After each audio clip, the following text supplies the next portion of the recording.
Spain wins Women's World Cup for the first time, deservedly beating England in Sydney. History has been made. Against the odds and amid a backdrop of turmoil, Spain reached the pinnacle in Sydney on Sunday, deservedly beating England 1-0 to win the Women's World Cup for the first time. That Spain had progressed to the final, given the tumultuous year the national team had experienced, was remarkable. That La Roja triumphed against the reigning European champion and pre-match favourite in spite of the disputes and divisions which has clouded the national team throughout the tournament makes this achievement extraordinary. Olga Carmona's wonderful 29th-minute strike proved to be the winner.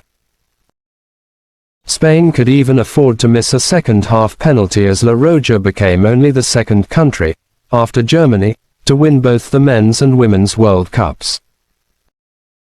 As Spain's players celebrated by forming a joyful heap of red on the Stadium Australia pitch. Many of England's players were in tears as hopes of becoming the country's first senior soccer world champion since 1966 were ended by a brilliant Spain. For possession and attempts on goal, there was only one team in it. Spain outplayed England. But there is some solace for England which, like Spain, was competing in a Women's World Cup final for the first time, because the team has progressed further than ever before in this competition. But it is Spain's future which shines the brightest, especially if off-pitch issues can be resolved. Because now, incredibly, the Iberian nation is a World Cup winner at under-17, under-20 and senior level. As fireworks lit up the night sky and a wave of golden ticker tape showered the victorious players during the trophy presentation, thoughts wandered to those Spanish players who had missed out on an opportunity to win the sport's biggest prize. Because of the dispute between the players, the coaching staff and the country's soccer federation. Division and uncertainty. Last September, 15 Spanish players declared themselves unavailable for selection, saying they were unhappy with the training methods of head coach Jorge Vilda, who described the situation at the time as a world embarrassment. Quote, when asked in the build-up to the final what it was like to face a dressing room that questioned the worth of the coach and staff, Vilda told the Spanish newspaper Marca that there was no choice but to focus on work.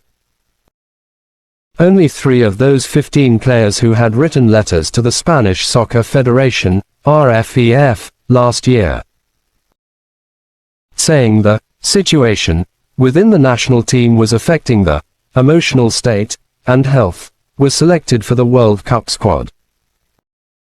One was Aitana Bonmatí, the midfielder who excelled against England and who won the Golden Ball, given to the best player of the tournament. The Barcelona player was peerless and epitomized Spain's supremacy and also the talent at the country's disposal. This is a transformative win for women's soccer in the country, but perhaps not a unifying one. However, it says much for the pool of talent at Spain's disposal that it was able to succeed in such circumstances. Spain has become a world champion without some of its best players, talents who are the finest in the world in their respective positions. In its 3 previous World Cup tournaments, Spain had never progressed beyond the round of 16. Giant strides have certainly been made. The country is now the best in the world, but the future, especially of those exiled players, is as unclear as it is bright. The best team wins. This was a final between 2 of the best teams in the tournament, which made for an intriguing and entertaining encounter. As expected, Spain monopolized the ball, enjoying over 50% of possession in the first half. And La Roja's technical superiority allowed them to pass the ball around the pitch with finesse, their one-touch football putting the Lionesses on their heels. Salma Paralluelo, the 19-year-old who came off the bench to play an instrumental role in the semi-final win against Sweden, started the match and justified her selection as she proved to be an ever-present danger in attack. It took only 15 minutes for the match to burst into life, Lauren Hemp hitting the crossbar with a curling shot from just inside the edge of the box. Almost immediately afterwards, a fine save from England goalkeeper Mary Earps kept out Alba Redondo's effort, but, in truth, the Spaniard should have done better from close range. In the 29th minute came the opening goal, Carmona lasering her shot into the bottom corner after beautiful build-up play down Spain's left flank. Lucy Bronze's charge upfield had left a gaping hole in England's defence and Spain capitalised. Irene Paredes should have doubled Spain's advantage, while Paralluelo's first-time shot kissed the post just before the break. Spain was in the ascendancy and continued to dominate it after the break. It seemed as victory would be sealed in the 68th minute when Jennifer Hermoso stepped up to take a penalty after Keira Walsh had been penalised for handball.